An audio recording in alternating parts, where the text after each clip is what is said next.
ഇത്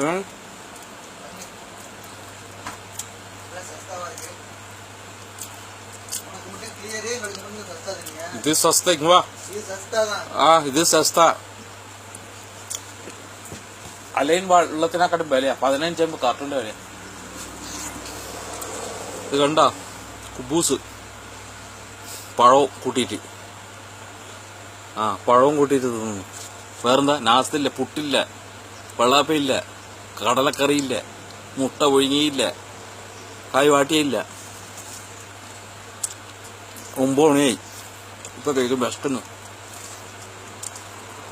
ഇവിടെ പ്രശ്നം ചോറും വരികയും ചെയ്യും. പിന്നെ എന്താ ചെയ്യാ, ഇതെല്ലാം നാട്ടുകാരെ അറിയുന്നുണ്ടോ? നാട്ടുകാർ ഇതൊന്നും അറിയണ്ടില്ല എല്ലായിടത്തും.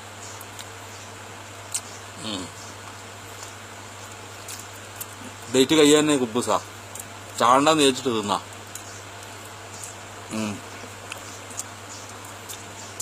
ചാടണ്ട, അത് തിന്നാ.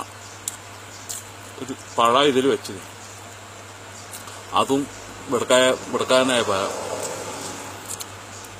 ഇങ്ങനെല്ലാം ഉണ്ടാക്കിയിട്ട് നമ്മളെ മക്കളെ കാണാണ്ട് 2 കൊല്ലം 3 കൊല്ലം നിന്നിട്ട് എന്നിട്ട് അവിടെ പോയാൽ ഒരു 5 പൈസ കുറഞ്ഞു വരും തരും.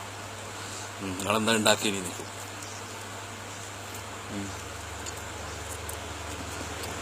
പാണ്ട് വയസ്സ് കഴിഞ്ഞാൽ പിന്നെ മക്കളെ തീരുമാനം കോടതിയാ. കുട്ടികളെ നമുക്കൊന്നുമില്ല, നമ്മളെ ആളെ ഒരു വിലയില്ല. ഓളെന്താ പറയുന്നത്, ആരൊക്കെ പോട്ടെ പോവാ. എന്തൊരു തീരുമാനം. സങ്കടം തോന്നാ മക്കളെ, സങ്കടം. ഒന്നും വീടി ഇങ്ങനെ അയക്കണമെന്നും വിചാരിച്ചല്ല, പക്ഷെ മനസ്സിലാക്കട്ടെ നാട്ടുകാർ. അതിന് ഉച്ചക്കത്തെ ചോറ് ഇന്നലെ ഉണ്ടാക്കി വെച്ചിട്ടുണ്ട്, രാത്രി അത് കഴിക്കും. ഇപ്പൊ ചായ ഉണ്ടായിരുന്നേ, ചായ നിങ്ങളെല്ലാം നിടോ നമ്മളെ വെച്ചെത്തില്ലേ. ഇപ്പം ഞാൻ കുടിക്കുന്ന ചായ കണ്ടോ, ഏതാ കേട്ടാ.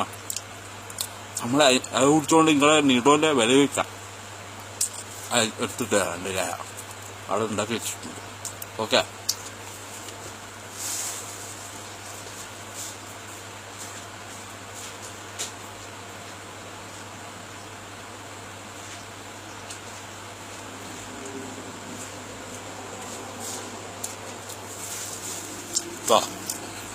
നമ്മൾ ചായ കട്ടൻ ചായ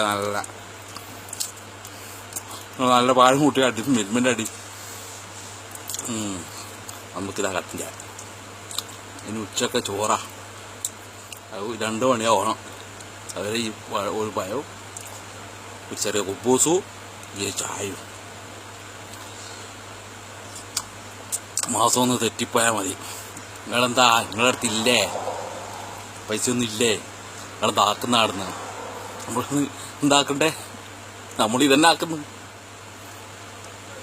എൻ്റെ പ്രിയപ്പെട്ട സഹോദരന്മാരെ, നമ്മുടെ ജീവിതത്തെക്കുറിച്ചൊന്ന് ആദ്യം പഠിക്കുക. പ്രവാസികളെ ജീവിതമില്ല, എന്നാൽ പിന്നെ നിങ്ങൾക്ക് മനസ്സിലാവും നിങ്ങളെ എല്ലാ കാര്യങ്ങളും പരിപൂർണമായി സംരക്ഷിക്കാൻ നിങ്ങൾക്ക് കഴിയും. നിങ്ങൾക്കുള്ള ഹിമ്മത്ത് അതിന് അല്ലാതെ തരുന്നേരം. കാരണം നിങ്ങൾ നമ്മളെക്കുറിച്ച് മനസ്സിലാക്കാത്തടത്തോളം കാലം നിങ്ങൾക്ക് നിങ്ങളറിയാത്ത രൂപത്തിൽ പണം വരും. കാരണം നിങ്ങളറിയുന്നില്ല, ചെക്കായിട്ടും ഉണ്ടിയായിട്ടും